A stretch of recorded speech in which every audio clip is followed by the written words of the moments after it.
Et donc, bonjour tout le monde, merci pour être là. Je me présente tout d'abord, je suis Fabrizio Caruso, j'habite ici dans la région, je suis italien et je suis passionné des ordinateurs des années 80. Donc, vous voyez, moi j'ai un t-shirt Commodore. Le Commodore 64, c'est celui-ci, c'est l'ordinateur le plus vendu dans le monde, dans l'histoire de l'informatique. Et à l'époque, il y en avait d'autres aussi. Ça, c'est des ordinateurs de Christophe. Merci. On avait l'ennemi juré de Commodore 64, le Sinclair Spectrum. Bon. Et il y en avait plein d'autres, comme par exemple l'Oric 1, qui a vendu bien au Royaume-Uni et en France. Mais pas beaucoup dans le reste du monde. L'année dernière, je présentais un projet, d'une librairie qui permet de coder des jeux simples, avec des graphismes simples. Vous voyez ici un exemple, sur 200 plateformes différentes. Donc, oui, pratiquement toutes les plateformes 8 bits, à peu près. Mais cette année, je parlais d'autre chose. Mais c'est juste pour vous dire que le projet est toujours en cours. Je rajoute toujours des choses. J'accepte aussi des questions sur ces projets-là. Mais cette année, je parlerai du BASIC.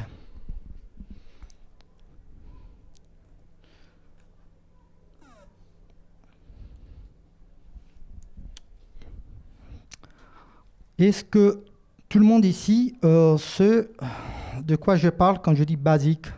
Ça évoque les années 80, même avant, c'était un langage de programmation, c'était très populaire à l'époque. C'est plus le cas, mais pas mal de vous doivent se rappeler de ça. BASIC, c'est un acronyme anglais. C'est Beginner's All-Purpose Symbolic Instruction Code. Et qu'est-ce que ça veut dire? C'est un langage haut niveau. Pour les débutants, c'est un langage simple. Haut niveau, ça veut dire que ça doit ressembler un tout petit peu à l'anglais ou à un langage humain. Mais BASIC, c'est énorme. Hein. Donc, je parlerai de certaines choses, pas de toute l'histoire de BASIC, et surtout, je parlerai aussi de jeux vidéo faits en BASIC. Plus précisément, je parlerai de l'histoire du BASIC, parce que c'est un langage historique. Je parlerai du langage de programmation BASIC, le fait c'est un langage de programmation. Il y aura une partie un tout petit peu technique, mais pas beaucoup. Je promets que ce n'est pas un cours de programmation ici. Ne vous inquiétez pas. Et je parlerai de petits jeux vidéo qu'on peut faire en BASIC, même avec des contraintes énormes. Donc, il y aura une partie dans laquelle je présenterai des petits jeux que j'ai fait en BASIC. Et je vous montrerai des choses un petit peu spéciales, mais ce n'est pas d'effets spéciaux. Hein, c'est du BASIC, c'est un langage très basique. Et en plus, sur des ordinateurs qui n'avaient pas de puces graphiques, hein, il n'y avait presque rien. Donc, le BASIC. Le BASIC, c'est un langage qui a été conçu en 1964 au Dartmouth College. College, ce n'est pas un collège, c'est une université en anglais. Et donc, le but du langage, c'était à l'époque, les ordinateurs, ce n'étaient pas les micro-ordinateurs. Ce qu'on a aujourd'hui, c'est des micro-ordinateurs. À l'époque, on avait les mainframes où le plus petit s'appelait mini. Mini, ça veut dire armoire, c'est la taille d'un armoire. Micro, c'est la taille normale. Aujourd'hui, on ne dit plus micro parce que c'est que la taille micro. Et donc, l'idée, c'est de permettre aux étudiants de l'utiliser de façon plus facile. Et donc, le tout premier BASIC, c'était le Dartmouth BASIC sur un mainframe, un truc énorme, qui prenait plusieurs armoires, c'était fait par la General Electric, et c'était le General Electric 265. Donc vous voyez ici, il y avait des terminaux. Donc pour l'utiliser, on utilisait des terminaux qui étaient connectés au mainframe. Et c'était comme ça qu'on pouvait programmer. Et c'était utilisé pour des cours de sciences, de maths. Mais ok, ça c'est l'histoire. Et ça, c'est pas vraiment lié aux jeux vidéo. Quand est-ce que le BASIC devient intéressant pour la question du jeu vidéo? Ben, c'est après. C'est quand... à la fin années 70, début années 80, on a les home computers, c'est qu'en français on pourrait traduire avec ordinateurs familiaux, commencent à se diffuser. Et donc c'était les ordinateurs que je vous ai montrés, c'était des ordinateurs comme ça, c'était des ordinateurs qui ressemblaient beaucoup à des consoles, parce qu'il y avait aussi des cartouches. Pas sur tous les modèles, mais souvent il y avait aussi la possibilité de mettre des cartouches. C'était à but ludique aussi, bon, mais pas seulement. On les utilisait aussi pour le traitement des textes et on les branchait à la télé. Donc c'était un truc qui coûtait pas cher. Et au tout début, on n'avait que ça à la maison, hein, parce que soit ça à la maison, soit on avait les ordinateurs personnels. C'est qu'aujourd'hui, on appellerait PC, mais à l'époque, on faisait un petit peu la différence entre familiaux et personnels, parce que personnel, ça coûtait très cher. Et familiaux, ça coûtait pas cher et on les branchait à la télé. Donc, ça coûtait moins cher parce que déjà, la télé, on l'avait déjà à la maison et un écran, ça coûtait cher. Et donc, le lien, c'est ça. C'est le fait qu'on avait des ordinateurs à la maison. On pouvait programmer. C'était un basique on pouvait coder facilement. Et il y avait pas mal de monde qui a appris à programmer, à faire des choses simples en basique. Et on faisait sûrement des jeux vidéo, même simples, mais c'était sympa à l'époque. Et donc, les ordinateurs familiaux, j'en ai montré 3, mais il y en avait plein d'autres. Ça, c'est pour les Français, ça doit être connu. C'est la MO5. Est-ce que quelqu'un ici se rappelle de ça? Oui. Bon, à l'école, je crois, mais à la maison aussi. C'était surtout à l'école primaire, je me suis collège. Et puis il y avait le TO7 au lycée. Oui, c'était à l'époque. Bon, ok. Ça, c'était un Atari 800. Il y avait aussi des cartouches, hein, parce que à l'époque, on ne savait pas c'est quoi. On propose des cartouches pour vendre des jeux vidéo un petit peu plus chers, mais il y avait aussi le magnétophone. C'était surtout le magnétophone qu'on utilisait à l'époque. Ah, on ne pouvait pas les copier. Oui, les cartouches, oui, tout à fait. Il y avait l'Amstrad, bon, un Sinclair Spectrum, un ZX 81, le Commodore 64, qui est l'ordinateur qui a vendu le plus dans l'histoire. Toujours, c'est le numéro 1. Le RIC 1, c'est celui-ci. Et bon, c'était le RIC Atmos. Et le MSX, c'était une famille d'ordinateurs compatibles. Bon, parce qu'à l'époque, bon, il faut dire ça d'abord. À l'époque, chaque ordinateur était incompatible avec tout le reste, plus ou moins. Donc, chaque ordinateur, c'était un système d'exploitation différent. L'hardware était différent et la compatibilité était très limitée, même dans la même marque. C'était pas compatible. L'idée de faire quelque chose de compatible n'existait pas. Mais le PC, c'était quelque chose qui est arrivé après. Et donc MSX, c'était un essai de faire entre plusieurs marques. Il y avait aussi Microsoft, et Toshiba, il y en avait partout, Casio. Ils se sont mis d'accord, ils ont fait un standard. Mais ça n'a pas eu un succès énorme. Bon, un succès très, très limité, surtout au Japon. Et donc, le BASIC. Bon, je dis que c'est un langage de programmation, mais en effet, je dis que au tout début, on avait le Dartmouth Basic, le Basic de Dartmouth College, mais en réalité, chacun faisait son Basic. Et Bill Gates, il a fait les sous avec le Microsoft Basic. C'était le Basic qui a vendu le plus.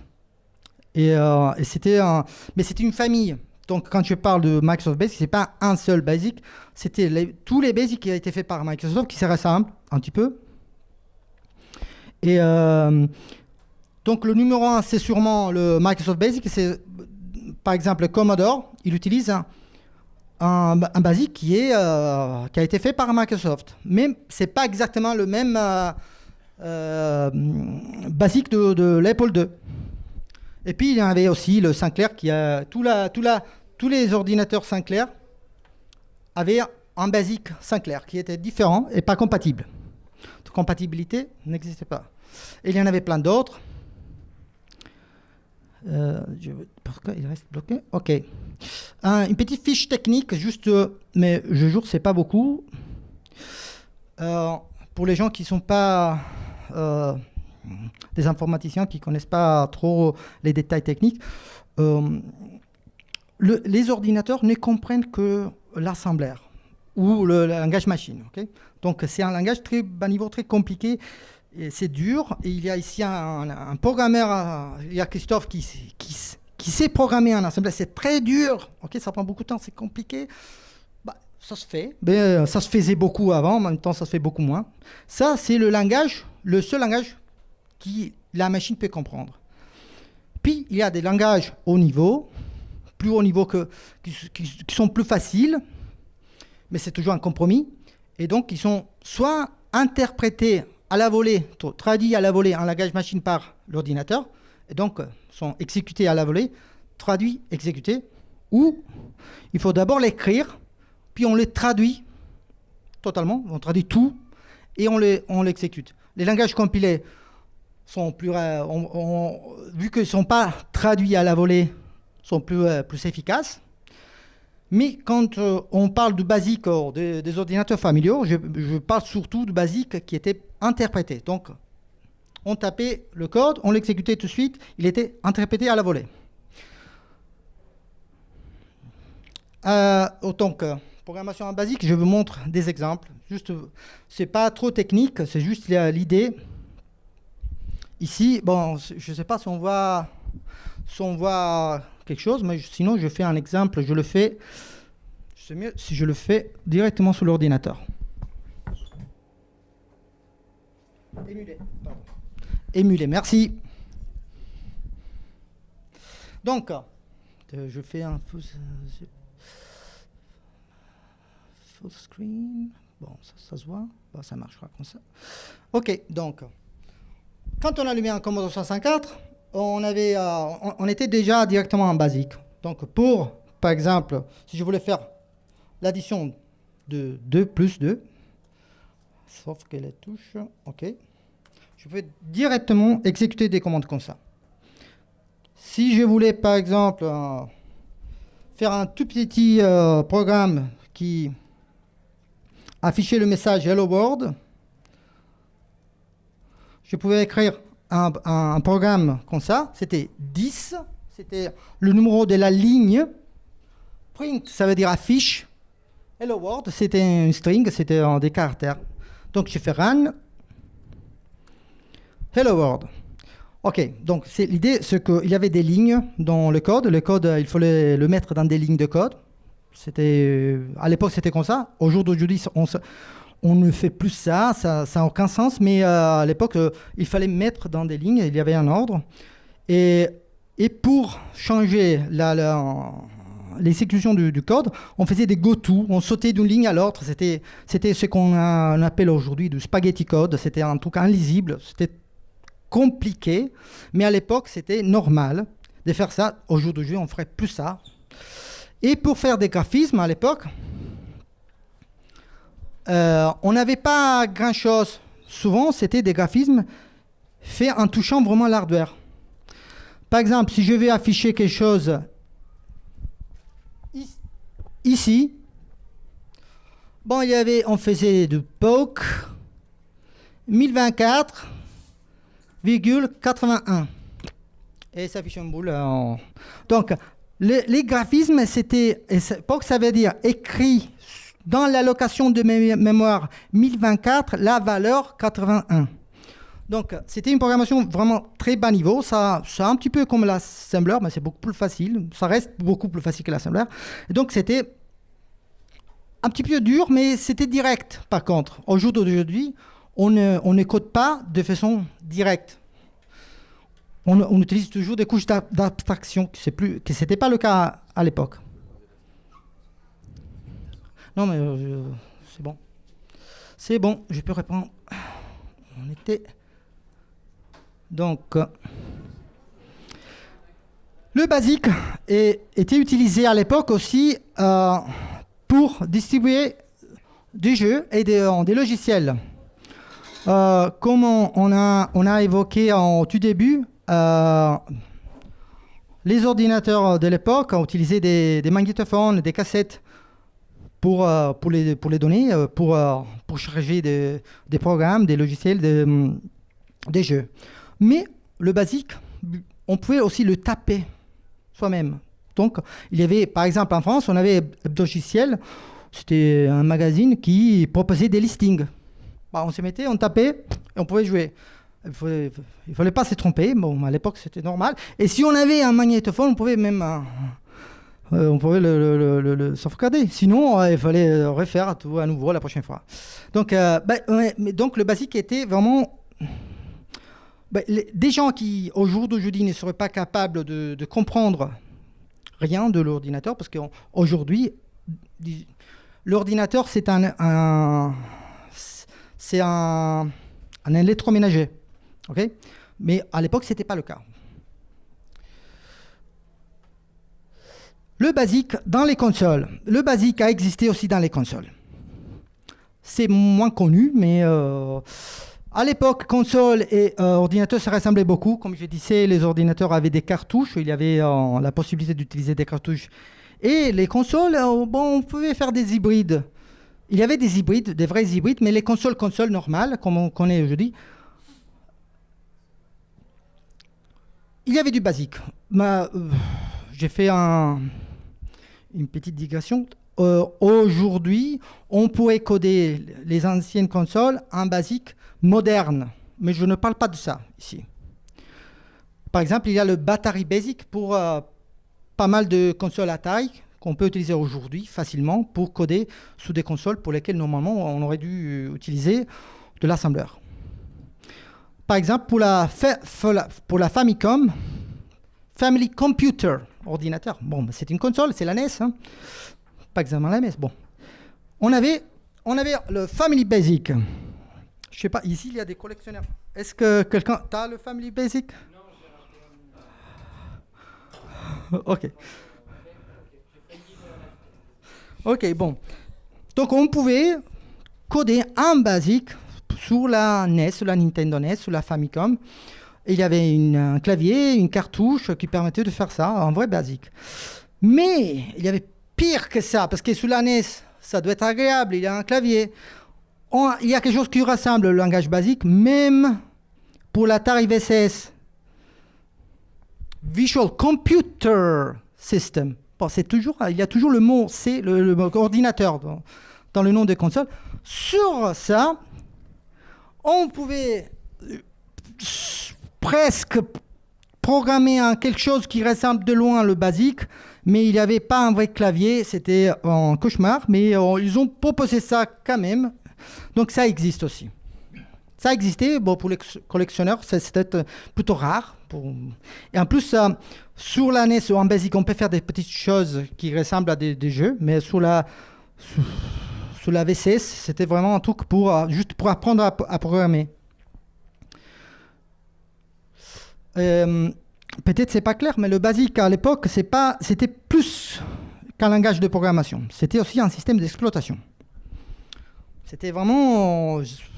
C'était soit intégré totalement, ça c'était vraiment un système d'exploitation. Surtout pour les ordinateurs familiaux. Donc on allumait l'ordinateur et on avait le BASIC tout de suite. Ça c'est qu'on on obtient quand on démarre. Donc c'était toujours de BASIC. Ça, MO5, Commodore 64, Amstrad, MSX, Atari 800. Ah oui, il y en a beaucoup qui manquent. Le tout premier PC, oui. le PC, il démarrait pas en DOS, il démarrait en GW Basic. Ah oui. Que c'était le BASIC peut-être le plus connu, le plus populaire. J'en ai un à la maison et Oui, c'est vrai. Merci. Et donc, qu'est-ce qui s'est passé pendant la guerre froide? Parce que je vous parle de la guerre froide. Au début, je vous avais dit que j'aurais parlé aussi de l'histoire du BASIC et des choses liées autour du BASIC, un petit peu de l'histoire autour du BASIC. Vu que le BASIC, c'était un système d'exploitation, et vu qu'on parle des ordinateurs de tout début, dans l'Europe de l'Est, on n'avait pas le même niveau technologique dans la fin des années 70 à années 80.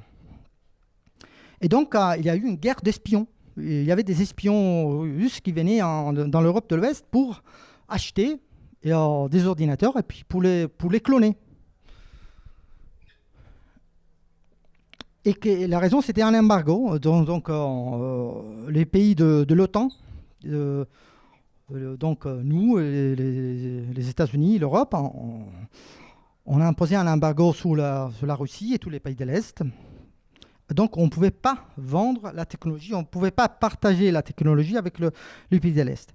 Ça, c'est la raison pour laquelle on a fait un projet de recherche avec l'Université de Pise sur l'histoire des ordinateurs familiaux ou personnels dans l'Europe de l'Est. On a publié un article qu'on a présenté en Pologne, un congrès international d'histoire de l'informatique. Et qu'est-ce qu'on a fait dans cette étude?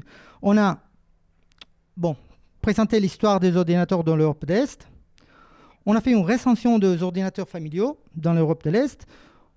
On a parlé aussi des outils modernes pour coder sous les ordinateurs de l'Europe de l'Est, mais aussi sous les autres. Et on a fait une analyse des basiques qui étaient utilisés dans les ordinateurs de l'Europe de l'Est. Dans l'Europe de l'Est, ils ont fait pas mal d'ordinateurs familiaux. C'était surtout des clones. Donc, ça a été publié, présenté au congrès. On a un article et ici, je vous donnerai le lien si vous voulez. L'article officiel qui est publié, je n'ai pas les droits d'auteur, parce que moi, si c'est moi l'auteur, ça a été publié, c'est une publication académique officielle, donc je ne peux pas le partager avec tout le monde. Mais j'ai une version que je peux partager, qui était une version précédente. Si ça vous intéresse, vous pourrez lire l'article qui est sur Archive. Donc ça, c'est le livre, l'acte du congrès. Et qu'est-ce qu'on a trouvé dans les ROM du BASIC de l'Europe de l'Est? On a trouvé ce qu'on savait déjà, que c'était surtout des clones. Des clones, il y en avait officiels, il y en avait illégaux. Mais on a trouvé des exceptions. Et on a fait comment pour trouver les exceptions? On a utilisé un outil que normalement on utilise pour d'autres choses, qui nous permet de trouver des patterns du BASIC connu dans des BASIC qui ne sont pas connus. Donc on a trouvé toujours que c'était presque toujours du Microsoft Basic, parfois du Sinclair Basic. Mais on a trouvé des exceptions et dans l'article, on parle de plein d'autres choses, mais on parle aussi de ça. Donc, on avait dans l'Allemagne de l'Est, dans la RDA, on avait le Robotron Z1013 qui était vraiment original. Donc, il y avait des originaux. Il y avait le Galaxia en Yougoslavie et l'Homlab 2 en Hongrie.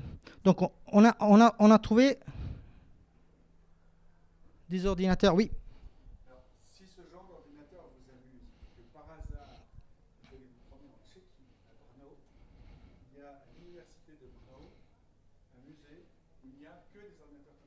Ah oui. Oui. C'est pas un vrai musée, il faut demander l'ouverture. C'est très intéressant. Le Galaxia, c'est le plus connu ici, je crois. Mais le Robotron, c'était pas très populaire aussi. Galaxia, c'était souvent des ordinateurs vendus en kit et qui, dans l'Europe de l'Est, c'était surtout dans les écoles. Mais surtout le Galaxia et le Robotron ont eu un succès dans l'Europe de l'Est. Et maintenant, il y a des collectionneurs. Il y a des gens qui ont fait des répliques. Donc, comme je vous avais promis, je parlerai aussi de jeux vidéo. C'était que je ne voulais pas parler trop d'histoire, de détails techniques. Donc, je vous ai dit que le BASIC et les jeux vidéo, le lien est dû grâce au fait que le BASIC, c'était le langage principal et aussi le système d'exploitation dans les ordinateurs familiaux. Et donc, quel est le problème quand on essaie de coder en BASIC? Que comme je vous ai montré avant, pour déjà afficher quelque chose, il faut connaître un petit peu l'hardware, écrire dans la mémoire de l'ordinateur. C'est de la programmation un petit peu à bas niveau. Souvent, le BASIC, ça dépendait du type de BASIC. On n'avait pas de commande pour faire du graphisme. Mais on pouvait toujours faire du poke, du pic pour lire, donc écrire et lire dans la mémoire de l'ordinateur, dans les locations. Donc, c'était une programmation faite comme ça, qui d'une certaine façon ressemble. C'est un petit peu comme la programmation en assembleur, mais quand même, ça reste plus facile.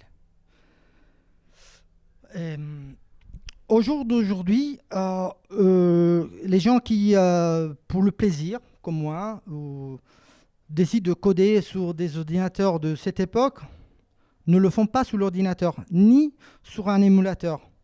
Souvent, ça se fait sur un PC. Ça, c'est ce qu'on appelle cross-development. Ça se fait sur le PC et puis il faut transférer le programme, le code, sur l'ordinateur réel ou émulé. Donc ça, c'est ce que je fais, c'est que à peu près tout le monde fait. Donc l'écriture, je la fais sur un éditeur ou même sur des IDE, sur des UI modernes, comme on ferait pour du Java, pour du C, pour du C++. Il y a des outils qui ressemblent, pour les gens qui connaissent, pour les gens qui codent, j'imagine qu'ici il y en a pas mal. On peut écrire du basique des années 80 sur une interface qui ressemble à l'interface du Java moderne, du C++, ou C#. Et donc, ça simplifie beaucoup la vie. Parce que quand tu le faisais sur un ordinateur à l'ancienne, parfois tu avais un crash, tu avais tout perdu. Okay, donc, ce n'était pas si agréable. Et donc, il y a les gens aujourd'hui, on peut coder un basique pour le plaisir. Si on veut faire un jeu avec des graphismes sympas, on ne le fera pas un basique interprété. Parce que quand je parle de basique ici, aujourd'hui, je parle du basique interprété à l'ancienne, pas du basique moderne. Ça existe aussi. J'avais évoqué le basique moderne pour certaines consoles. Si on veut programmer dans le basique à l'ancienne, bon, c'est interprété. Il y a des gens donc, qui font ça pour le plaisir parce que c'est difficile. Oui, il y a des contraintes. Et il y a une compétition internationale que je trouve très sympa, qui s'appelle Basic 10 Liner Contest. Donc le but, c'est d'écrire un jeu vidéo en 10 lignes de basique. Ok, 10 lignes, pour les gens qui ne connaissent pas, c'est rien. C'est le code, au jour d'aujourd'hui, un jeu vidéo, ça devait être quelques 10 000 lignes de code, je ne sais pas, un truc comme ça. 10 000 lignes. Bon, 10 lignes, c'est juste rien. Et en plus, un basique. Donc, basique, c'est un langage, on pourrait dire, aujourd'hui, pourri. C'est magnifique comme langage, mais honnêtement, ce n'est pas un langage moderne. Ça t'oblige à faire des choses bizarres, contre nature. Ok ? Dans cette compétition, et je vais vous conseiller de participer, les gens qui savent coder, même si des gens qui ne savent pas coder en basique. Ça fait 30 ans que je ne codais pas en basique. Hein. Je me suis mis à coder, je commençais à coder après 30 ans une pause de 30 ans, et c'était sympa, j'ai fait des petits jeux. Donc, le but, c'est de faire un jeu en 10 lignes, mais il y a des catégories différentes, avec des contraintes différentes. La catégorie la plus dure, c'est la catégorie pure 80. Donc, on a 10 lignes de code maximum. Chaque ligne ne peut pas dépasser 80 caractères. Et on ne peut pas utiliser un basic qui n'était pas original. Donc, il n'y avait que le basic tout pourri du tout début. Et 10 lignes et chaque ligne 80 caractères. Donc, c'est dur. Okay. Puis, on a d'autres catégories dans lesquels on peut mettre plus de caractères ou dans lesquels on peut utiliser des basiques plus modernes, mais toujours des basiques interprétés qu'on qu'on peut mettre dans l'ordinateur de l'époque avec une cartouche ou une cassette, un disquette. Donc il y a 4 catégories. Moi, je codais surtout sur la catégorie pure 80 et j'ai participé aussi dans la catégorie wild dans laquelle on peut coder. Il n'y a pas la limite des 10 lignes, il n'y a aucune contrainte. Et je peux vous présenter des jeux que j'ai fait, mais je dois mettre ça comme ça.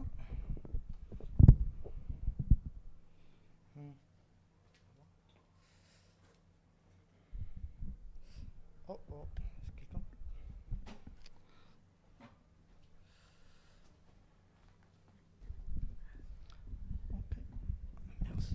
Merci.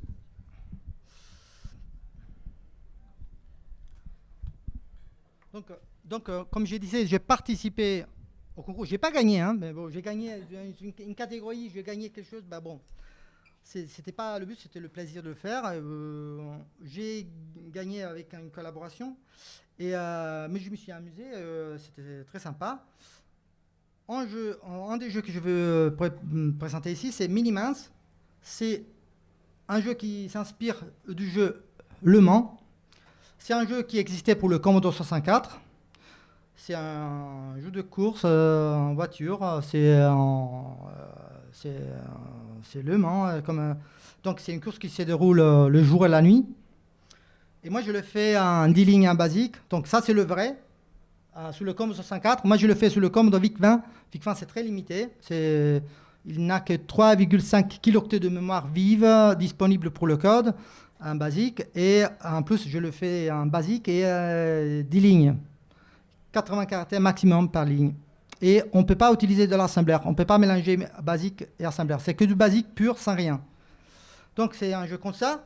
Il y a des voitures, je ne sais pas si on voit quelque chose. Bon, la petite voiture rouge, c'est mon personnage, c'est la voiture que je contrôle. Je dois éviter les autres voitures, et c'est le jeu, ça se déroule aussi pendant la nuit et le jour. Et donc le but, c'est d'éviter les garde-fous et les autres voitures, qui sont les voitures bleues et vertes.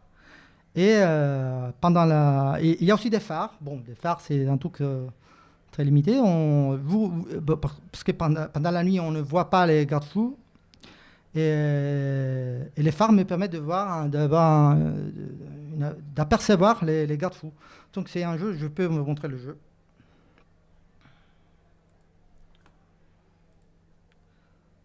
Tout cela, c'est pour vous motiver peut-être à vous essayer, si vous avez envie. Hein. C'est juste 10 lignes, hein. C'est pas beaucoup. Hein.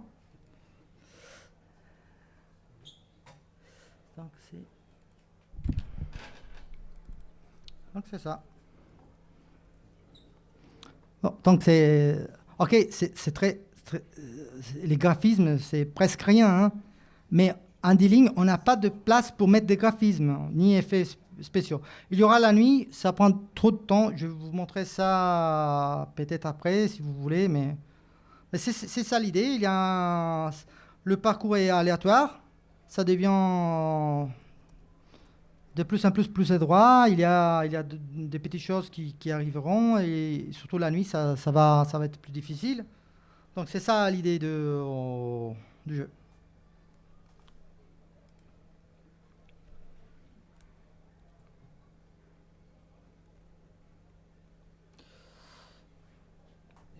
Puis je vais faire un autre petit jeu que je vais faire en basique dans la catégorie la plus dure, la pure 80. Et je le fais pour 12 ordinateurs différents. Donc je le fais en 12 basiques différents. Parce que le basique, comme j'avais dit, ce n'est pas un langage, c'est plusieurs langages. Et c'est un concept original. L'idée les jeux en 10 lignes, bon, c'est des petits jeux, donc c'est un concept. Puis si on a du temps et si on voit que le jeu est sympa, on peut faire un vrai jeu en partant d'une idée simple, qui est l'idée de 10 lignes. C'est un sketch, si on pourrait dire. Hein. C'est un jeu de stratégie. Il y a des mines, il faut éviter les mines. Je vous montrerai l'idée du jeu. Je l'ai fait pour les Commodore, pour l'Atari, si on voit plusieurs Commodore, l'Amstrad, aussi pour un petit ordinateur portable. Donc l'idée du gameplay, c'est d'éviter les mines et les murs. il faut détruire les mines avec des charges anti-mines. Donc, on a la possibilité d'éviter les mines. Et on peut attraper des charges additionnelles. Je vous montre le jeu.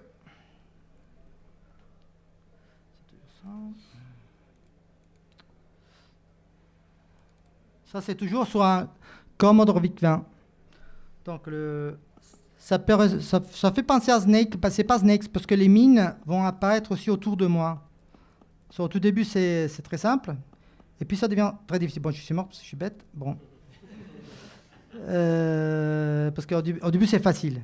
Puis, ça devient difficile. Au bout d'un moment, il faut trouver un parcours optimal pour arriver à attraper d'autres charges. Ça, c'est des charges. Je peux détruire les mines, mais j'en ai 6. Maintenant, j'en ai 5, 4. Au bout d'un moment, j'en aurai plus. Donc, il faut économiser les charges, attraper d'autres charges. La charge, parfois, les mines vont apparaître où il y a des charges, donc je n'arrive pas à prendre la charge. Donc, c'est un jeu de stratégie que j'ai développé plus sans le contrôle des lignes. Je fais une version qui utilise 50 lignes, et ça devient plus intéressant. Mais le concept, pour moi, je le trouvais sympa. C'est un jeu qui a un gameplay... Bon, c'est l'idée du jeu.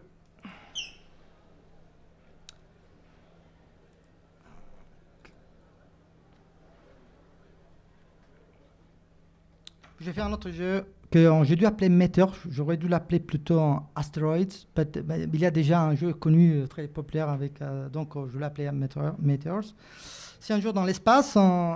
Nous, on est une navette spatiale. Il faut éviter les météores et attraper tous les autres objets. Donc, c'est juste, il faut éviter les météores, attraper tous les autres objets qui tombent. Et on peut détruire les météores. On a des barrières qu'on peut utiliser. On a un nombre limité de barrières. Okay. Ça, je le fais. Celui-ci, je le montre sur le Commodore 64. Météore. Non, non. Je me suis trompé. C'est le Commodore VIC-20. Je me suis trompé.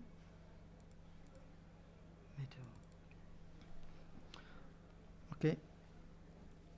C'est ça, on a la navette, on peut détruire les météores comme ça, et on peut attraper les objets qui tombent. L'idée, c'est très simple.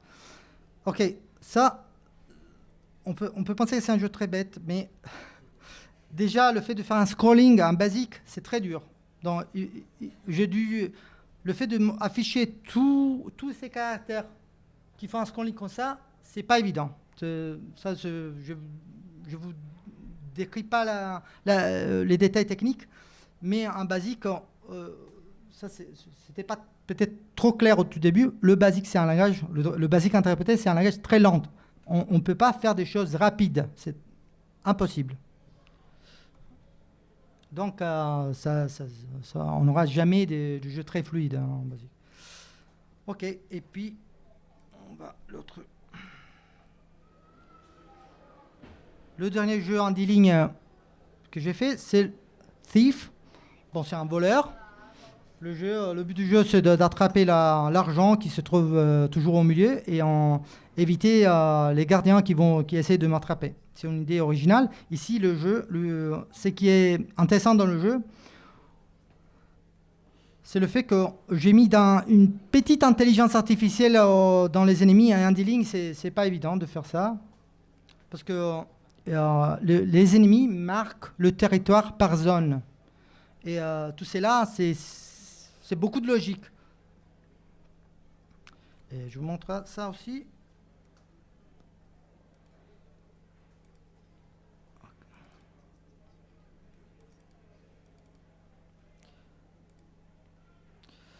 Ok, le jeu, c'est... Moi, je suis le rouge ici. Je peux voler l'argent.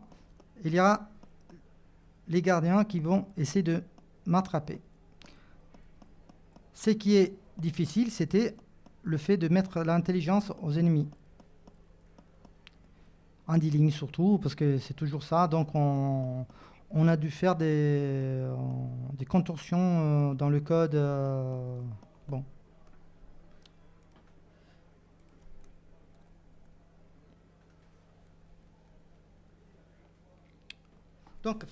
Donc pour coder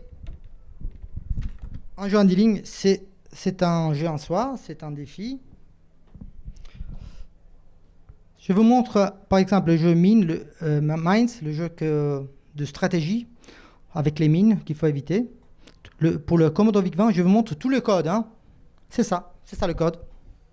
C'est pas très lisible, bien sûr. Ça, c'est les 10 lignes de code. Un basique V2, c'est le basique tout pourri du Commodore VIC-20, mais aussi du Commodore 64. Donc, quand on codait dans le Commodore 64, on pouvait écrire du code comme ça. Si vous tapez ça sur un Commodore, quelque chose qui ressemble à ça, parce que ça c'est la version VIC-20 qui est presque la même chose, on avait le jeu.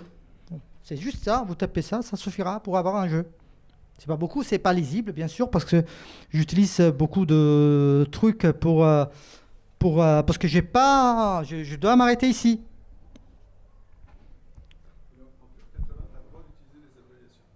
Je dois d'utiliser tout ce qui est possible sur la machine réelle, mais pas l'assemblaire.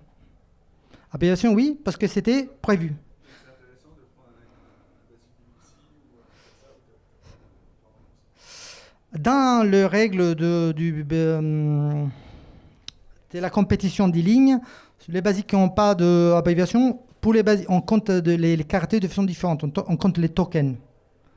Par exemple, sur la Sinclair ZX, on ne compte pas les caractères, on comptera les tokens. Parce que sur la Sinclair ZX, celui-ci, bon, c'est ouvert. On ne peut pas écrire du code avec des abréviations. Moi, j'utilise les abréviations sous le COM64. Et donc, pour l'autre, la façon de compter les caractères est différente. Mais c'est pas le problème et ça, c'est le code de l'autre jeu dans lequel j'ai mis de l'intelligence artificielle. Donc, le fait que les ennemis doivent marquer par zone. Ça, c'est compliqué en D-Ling. Hein. peut-être qu'il faudrait que j'explique quand même les abréviations. Ah oui, sauf que... Par exemple, F avec un carré à côté, I égale, c'est l'abréviation de for I égale 1, et le N, c'est next. Et sur celui-ci, on écrivait F point, N point, et sur les Sinclair, on ne pouvait pas, parce que dans leur basique, il était tokenisé, c'est-à-dire qu'il n'y avait qu'un seul octet qui était utilisé pour chaque mot-clé. Donc print, c'était un seul octet. Et le basique le reconnaissait. Mais le défi, en effet, c'est pas... Le vrai défi, c'est le fait que c'est un jeu d'imbriquage. C'est un jeu d'imbrication. Donc, le problème, c'est que il y a plusieurs problèmes. Donc, ici, j'avais préparé, mais je ne crois pas qu'on a... Vous pouvez lire, j'imagine que non. C'est trop petit. Donc, on a 10 lignes. Tout le code doit être sur les 10 lignes. Pour sauter, pour changer l'exécution du code, on peut sauter que sur une autre ligne, au début d'une autre ligne. Donc, toute la logique du jeu doit prendre en compte le fait que j'ai les 10 lignes et je peux sauter que sur les lignes possibles. Je ne peux pas sauter sur 50 endroits différents. Je dois toujours sauter sur une ligne. En plus, les basiques qui ne sont pas les tout premiers basiques, quand on voulait mettre de la logique en basique comme dans les autres langages, on a if, si, then, c'est-à-dire alors, si cette condition est vraie, alors tu fais ça. Mais dans le basique de l'époque, ça va tout gâcher pour nous, parce que si j'écris quelque chose ici, puis je mets if, condition, et puis je mets alors, fais ça, tout ce que je mettrai après va être attaché au then, alors. Donc, à chaque fois que j'utilise if, j'ai gâché une ligne. Donc, je ne peux pas utiliser if. Donc, la logique, je la fais avec des formules mathématiques. Donc, c'est compliqué. Bon, je peux vous donner des détails. Donc, par exemple, dans le jeu, j'ai 4 touches pour les mouvements. J'ai la touche gauche, touche haut, touche bas, touche droite. Je ne peux pas faire if, appuie, touche gauche, alors bouge à gauche. Non, je ne peux pas. Je dois faire une formule mathématique qui, à partir de code ASCII de la touche, va produire le déplacement de mon personnage. Donc tout est très tordu. C'est grâce à des formules qu'on arrive à à mettre tout dans des lignes. Oui. Et vous pouvez penser que c'est de la masturbation intellectuelle. Oui, tout. Eh bien, quand vous programmez en C aujourd'hui, vous demandez à GCC d'optimiser la O3, il fait ce genre de choses. Pourquoi? Parce que pour un microprocesseur aujourd'hui, faire un go-to, c'est un jump en assembleur, c'est pareil. Ça coûte très cher, ça coûte cher pour une autre raison, c'est que ça nettoie des caches, etc. Et donc, très souvent, le compilateur va choisir des genres de calculs qu'il fait, des calculs logiques, etc., de façon à pouvoir en faire plusieurs en parallèle, sans forcer le processeur à faire des go-to. En fait, ce genre de raisonnement se prolonge aujourd'hui. Oui, oui, oui, c'est un jeu pour les gens qui aiment en coder, pour les gens qui c'est sympa, c'est une compétition et on apprend des choses, aussi des choses inutiles, mais aussi des choses, des techniques qu'on peut utiliser même quand on code à bas niveau. Donc c'est un exercice très sympa, je me suis très bien amusé.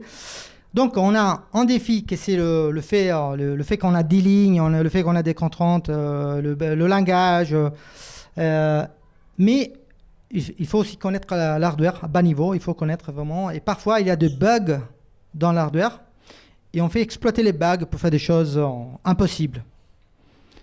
Sur je vais donner un exemple, c'est pas le cas du basique, mais sur l'ordinateur avant du Sinclair, presque le tout premier, le Sinclair ZX81, on n'a pas de son, on ne peut pas produire de son, mais on a réussi quand même à faire des sons grâce à des bugs pratiquement. On peut polluer oui.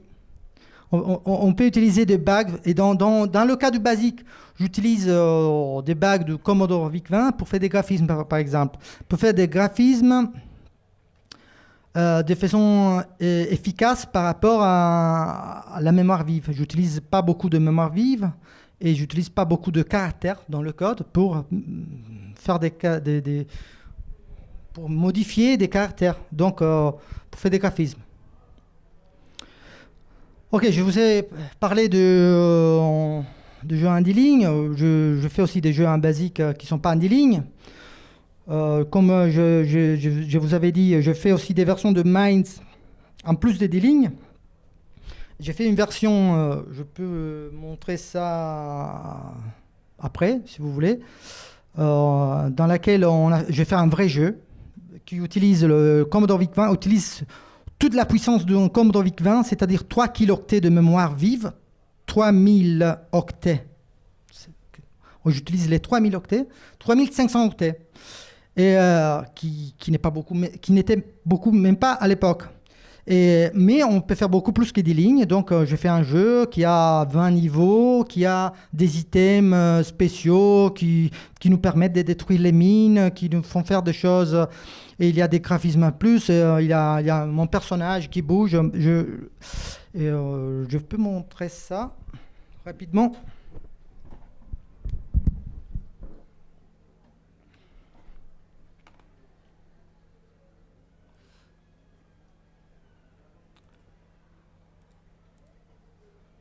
Pendant que tu le charges, un petit commentaire aussi sur l'exploitation des bugs hardware.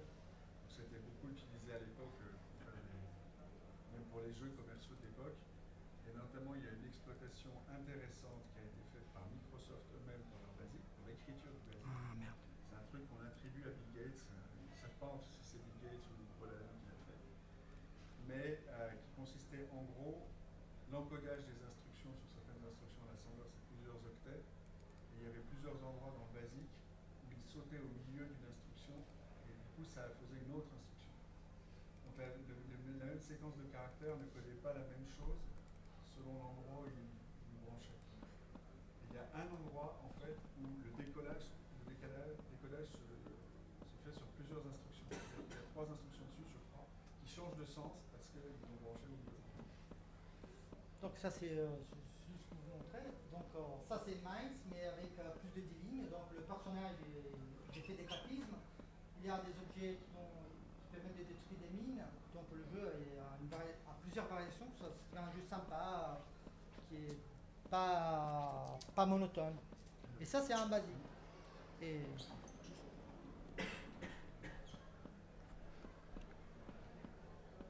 il y a des effets sonores très simples. Bon, ici, on n'arrive pas à entendre quelque chose. C'est des bips, plus ou moins. Bon.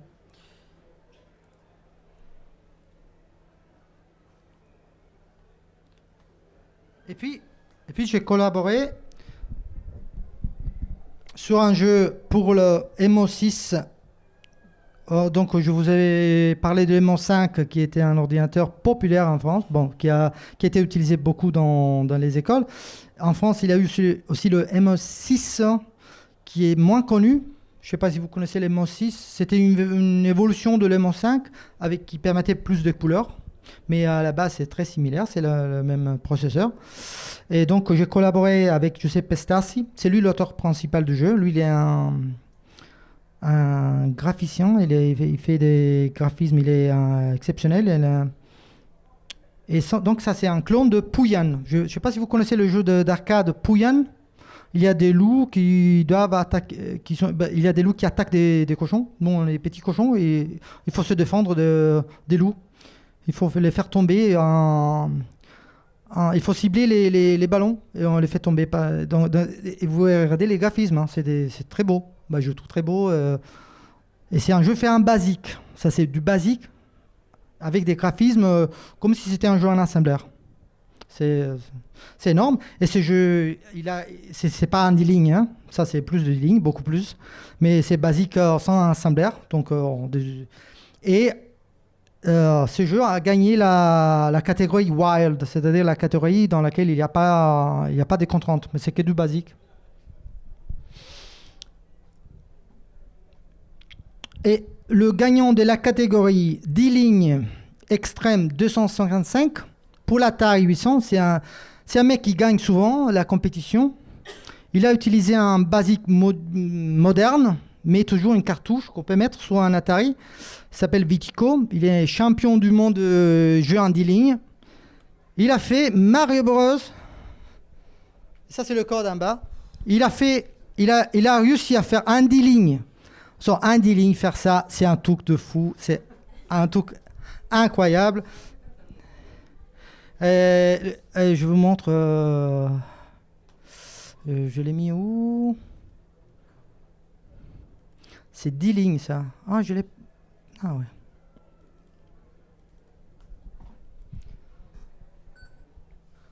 Ça, c'est un jeu écrit en D-Ling de basique pour un Atari 800. C'est incroyable, hein? C'est lui qui a gagné, hein? Mais ça, c'est avec 256 caractères par ligne. Tu as beaucoup plus de caractères et tu as un basique qui te permet de faire des graphismes. Tu as un basique qui n'a pas le if-then, il a if-then else. C'est un basique qui n'a pas les lignes, c'est un basique qui a tout. C'est un langage moderne, donc c'est un basique moderne, comme si c'était du C, mais c'est quand même des lignes, hein. Ça reste. C'est énorme, hein. Oui, je sais pas. Je sais pas. Mais. Ah oui, c'est vrai, la rouge, elle devient rouge. Donc, c'est pour 2 joueurs, hein, toute la logique. Oui, c'est vrai.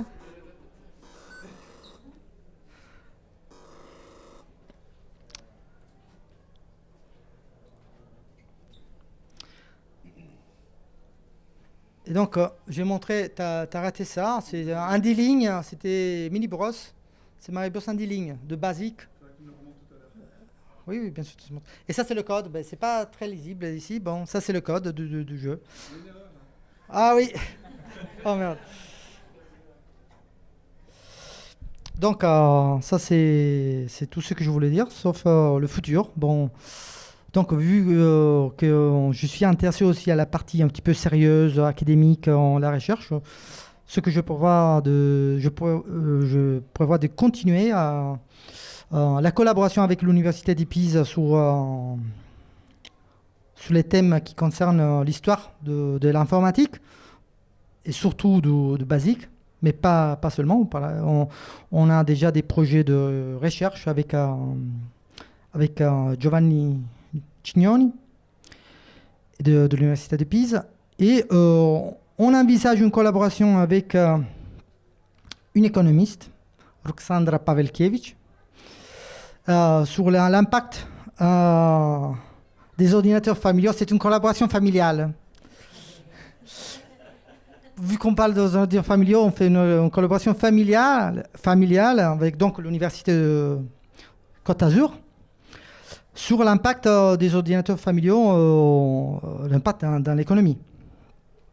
Et puis, bien sûr, je vais continuer à programmer des petits jeux en basique. Sûrement, je participerai à la compétition D-Ligne 2020 et je vous invite aussi à participer aux compétitions de D-Ligne. C'est très sympa, je me suis amusé et c'était tout. C'est ce que je voulais dire. Merci.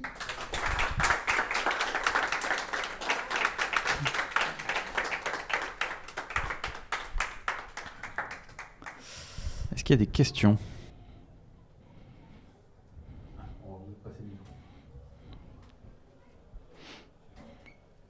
Alors, plutôt que question, je voulais voir la vidéo de jeu Moyan que tu as fait. Si tu as la vidéo de jeu Moyan. Ah, de Mouyan. Oui, juste pour Mouyan, voir qu'est-ce Mouyan, que ça donne. c'est un clone de Pouyan. Que je Il connais s'appelle pas. Mouyan parce que c'est pour MO6. Donc, ça pourrait tourner même sur le MO5. Est-ce que j'ai Mouyan? Oui, ici.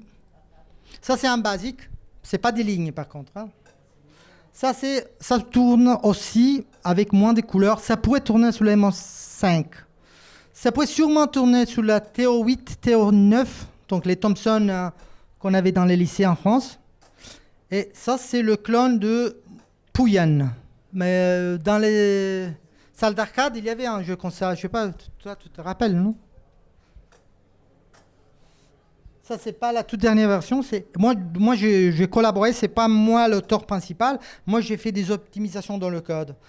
Mais c'est pas moi qui a fait les graphismes. C'est très beau, hein. Ça, c'est fait. C'est pas des graphismes copiés. C'est fait vraiment par un artiste. Parce que je sais pas, lui, il est un artiste.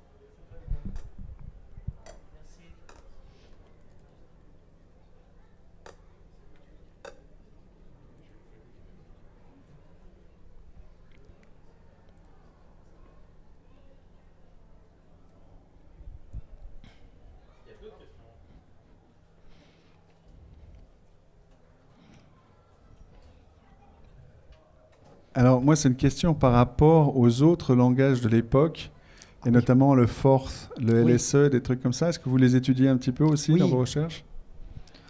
Donc, le LSE, c'était un basique français, en gros. Un basique en français. Le Forth, je l'utilisais à l'époque. C'était marrant comme langage. Et le Forth, c'est une exception dans les ordinateurs familiaux. Bon, je connais que le Jupyter Ace qui avait le Forth comme langage original, hein, parce que dans la plupart des cas, c'était toujours le basique. Soit il était préloadé dans les ordinateurs que j'appelle familiaux, soit on avait une cartouche. Et il y a des exceptions, tout à fait. L'exception, peut-être la plus importante, c'est le Forth. C'est un langage basé sur le stack, sur la pile. C'est un langage très bas niveau, très rapide, hyper rapide. Parfois, tu as l'impression que c'est de l'assembleur, tellement c'est rapide. Donc, je le connais. Mais par exemple, sur le Jupyter Ace, moi, je fais un jeu qui tourne sur le Jupyter Ace. J'utilise du C compilé. Mais oui, ça m'intéresse beaucoup, l'histoire la partie histoire. Parce que ici, je parlais bien sûr. Ici, je parlais de plein de choses différentes. J'ai parlé de l'histoire du basique et l'histoire autour du basique, y compris l'histoire dans les pays de l'Est. Et aussi la programmation, parce que moi j'aime les deux choses qui ne sont pas forcément liées tout le temps. Donc oui, l'histoire de Forth, ça m'intéresse beaucoup, mais quand je dois coder pour un Jupyter Ace, par exemple, je le ferai plutôt en C ou en assembler.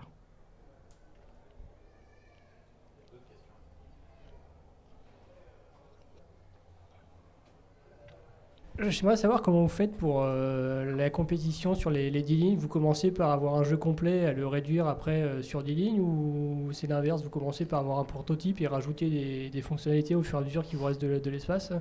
Je commence à écrire. J'utilise. Ok, je montre ça parce que c'est très utile pour les gens qui peut-être veulent s'essayer, je vous montre ça. On va voir si on aura... Donc, il y a des outils qui nous simplifient la vie. Donc, je le fais avec, pour les D-Link, pour la partie, pour les Commodore, tous les Commodore, presque tous les Commodore 8 bits, j'utilise CBM PRG Studio qui me permettent même de produire les abréviations sans que je dois me rappeler des abréviations de commandes basiques.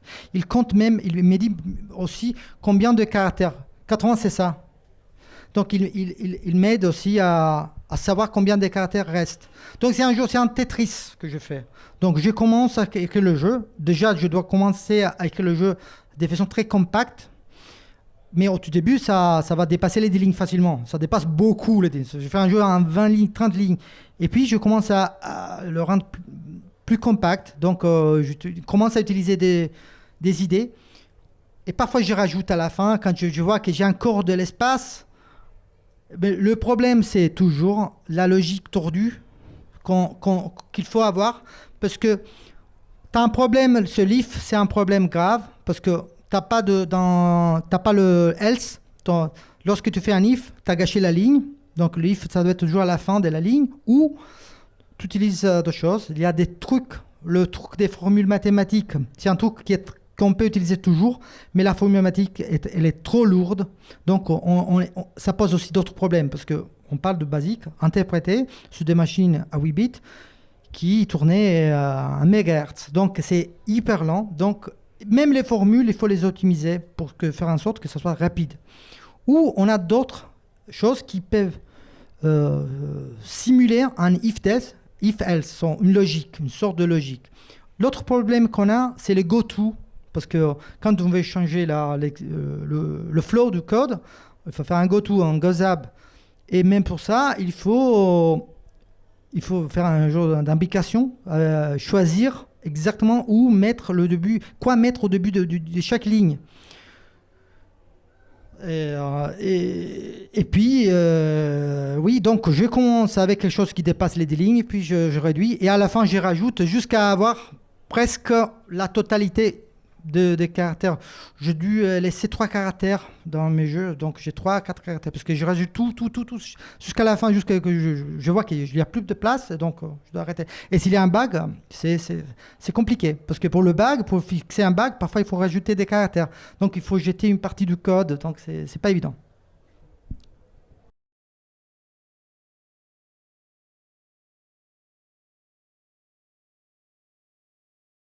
Alors, en fait, c'est plus une histoire qu'une question, mais qui est liée à quelque chose que tu as dit avant. Il a parlé de la numérotation des lignes. Vous vous souvenez, donc, en fait, les lignes de basique, on n'avait pas d'éditeur de texte. On ne pouvait pas du tout rajouter de code. Donc, on numérotait en général de 10 en 10. On faisait 10, 20, 30. Comme ça, si on se rendait compte qu'on avait oublié du code au milieu, par exemple, entre la 10 et la 20, on mettait une ligne 15. Voilà.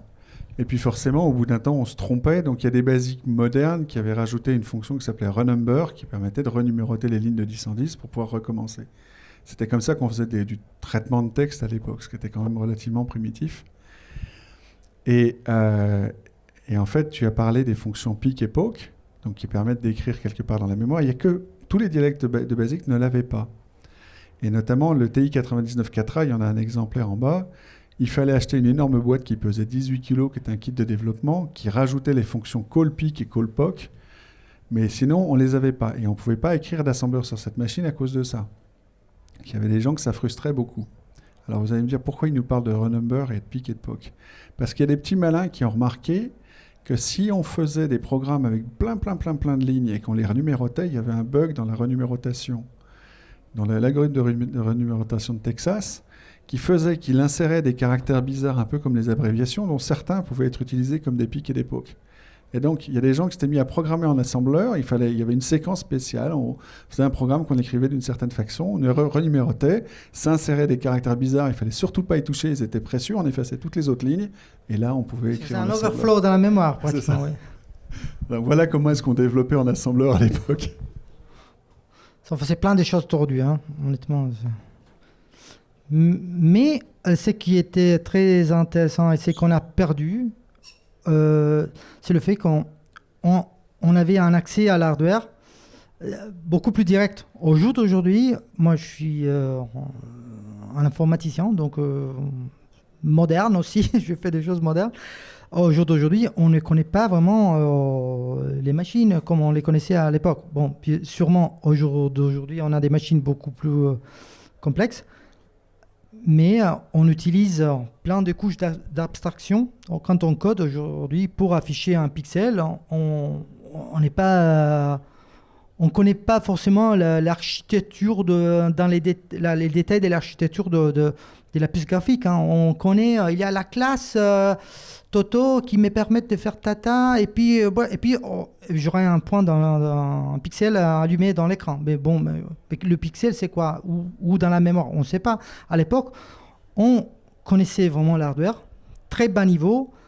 Et même des gens qui n'étaient pas forcément des informaticiens et avaient des connaissances un petit peu plus profondes par rapport les utilisateurs modernes d'un ordinateur.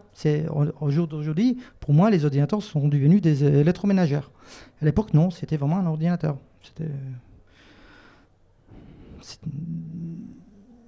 Et dans les écoles, on apprenait le basique. Ça, c'était le cas aussi. Sur le côté bas niveau aussi, beaucoup de ce qu'on a rajouté dans le matériel d'aujourd'hui, c'est la détection d'erreurs. Des trucs qu'on voudrait pouvoir faire, et puis l'ordinateur bloque en disant ça, vous n'avez pas le droit. À l'époque, il y avait quoi? Donc, par exemple, les microprocesseurs qui sont là-dedans, il y avait des instructions documentées. Mais il y avait des gens qui essayaient de renvoyer des codes qui n'étaient pas documentés pour voir ce qui se passait. Et ça faisait des instructions bizarres, dont certaines étaient en fait très très utiles. Et il y avait pareil les adresses mémoire, il y avait les adresses mémoire documentées, puis il y avait celles on ne savait pas trop ce que ça faisait. Et en cherchant un peu, en tapant dans tel truc, on pouvait avoir par exemple sur le Spectrum, il y avait les registres qui servaient à contrôler les couleurs du bord de l'écran. Il y a des gens qui ont découvert ça, donc on pouvait faire clignoter les bords de l'écran. C'est-à-dire pourquoi faire clignoter les bords de l'écran? Parce que pour savoir si votre jeu en basique il va vite, vous faites un peu au début de la routine, un peu à la fin de la routine, la couleur de l'écran change, et la hauteur de la bande de couleurs que vous voyez sur le côté de l'écran, c'est le temps que ça a pris pour exécuter votre programme. Ensuite vous optimisez pour raccourcir ce temps. On utilisait les raster lines pour calculer le temps. C'est des techniques oubliées, ça, mais c'est dommage parce que c'était vraiment bien. Il y a des gens qui programmaient à l'oreille aussi, tu parlais de bruit. Les ordinateurs ils faisaient du bruit, donc on optimisait en écoutant. Ah, celui-là il est plus rapide. Oui, la fréquence. Si tu fais du beat banging, si tu fais du beat banging, moi j'utilise dans Basic, j'utilise du beat banging pour faire des petits bruits, des petits bips. C'est du beat banging. On tape, ça va faire un pet. Donc si tu augmentes la fréquence, tu auras une fréquence plus haute ou plus basse. Et donc tu peux faire ce qu'on appelle beat bang. C'est un truc c'est utilisé partout à l'époque.